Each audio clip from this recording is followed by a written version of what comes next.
SIR এর পরে আজ প্রথমবার মুর্শিদাবাদে মমতা বন্দ্যোপাধ্যায় মুর্শিদাবাদের দুটি বিধানসভা কেন্দ্রে আজ প্রচার করবেন তৃণমূল নেত্রী।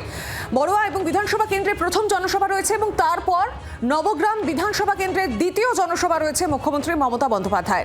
মুর্শিদাবাদে 22টি আসন নিয়ে এই মুহূর্তে নানা সমীকরণ রয়েছে। বড়ুয়ায় জীবনকৃষ্ণ সাহাকে নিয়ে বিড়ম্বনা পড়তে হয়েছে তৃণমূলকে, আর এই জেলার প্রাক্তন তৃণমূল বিধায়ক হুমায়ুন কবিরের নতুন দল এবং তার সঙ্গে মিমের এই যোগ দেওয়া অত্যন্ত তাৎপর্যপূর্ণ হতে চলেছে। এই সভা মমতা বন্দ্যোপাধ্যায়ের আজ দুটি জনসভা রয়েছে। গতকাল আমরা দেখেছিলাম একদিকে মুখ্যমন্ত্রী মমতা বন্দ্যোপাধ্যায় জনসভা করেছেন, পাশাপাশি অভিষেক বন্দ্যোপাধ্যায় জনসভা করেছেন। আজ মুর্শিদাবাদে দুটি বিধানসভা কেন্দ্রে প্রচার পর্ব রয়েছে, আর এসআইআর এর পরে প্রথমবার মুর্শিদাবাদে যাচ্ছেন মমতা বন্দ্যোপাধ্যায়।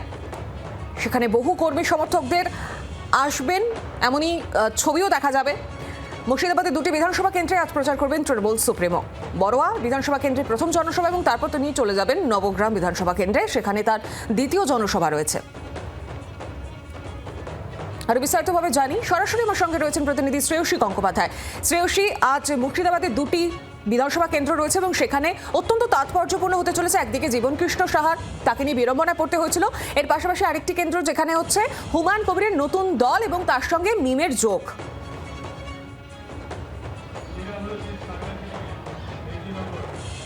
দেখো, তোমাকে যেটা জানিয়ে রাখি, মুর্শিদাবাদের যে 22টা সিট, সেই 22টা সিট ঘিরে কিন্তু এবার নানান সমীকরণ কাজ করছে।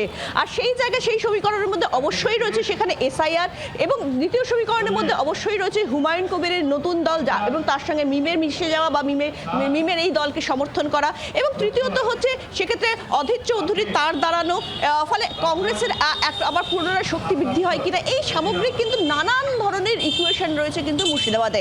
আর সেই জায়গা থেকে দাঁড়িয়ে বলা যেতে পারে যে এসআইআর, যার মধ্যে অন্যতম সব থেকে বড় ইস্যু, সেই এসআইআর এর যে লিস্ট, সেই লিস্ট বেরোনোর পরে আজকে মুর্শিদাবাদে কিন্তু প্রথম জনসভা করতে চলেছেন মমতা বন্দ্যোপাধ্যায়। মুর্শিদাবাদের দুটো জায়গায় তার আজকে কর্মসূচি রয়েছে, একটা হচ্ছে বড়ুয়া, একটা হচ্ছে নবগ্রাম। এখন এই জনসভাগুলো থেকে কিন্তু মমতা বন্দ্যোপাধ্যায় কি বার্তা দেন, যে এসআইআর নিয়ে গত কয়েক মাস ধরে, নভেম্বর বা তার আগে থেকেই বলা যেতে পারে যে তৃণমূল কংগ্রেস কিন্তু লাগাতার সরব হয়ে রয়েছে এবং পদযাত্রা হয়েছে, মিছিল হয়েছে, প্রতিবাদ কর্মসূচি হয়েছে, এমনকি সুপ্রিম কোর্টে পর্যন্ত মমতা বন্দ্যোপাধ্যায় গিয়ে তার বক্তব্য পেশ করে এসেছেন। সেই এসআইআর ইস্যুর পরেই কিন্তু আজকে মমতা বন্দ্যোপাধ্যায় প্রথম জনসভা মুর্শিদাবাদে, সেই দিকে নজর থাকছে।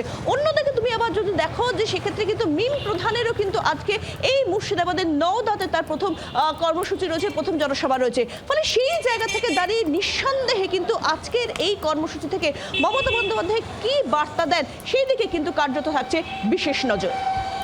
একেবারে এই শ্রেয়সীর দিকে নজর থাকছে। ধন্যবাদ তোমাকে। বাংলার আওয়াজ, বাঙালির আবেগ, জি 24 ঘন্টা।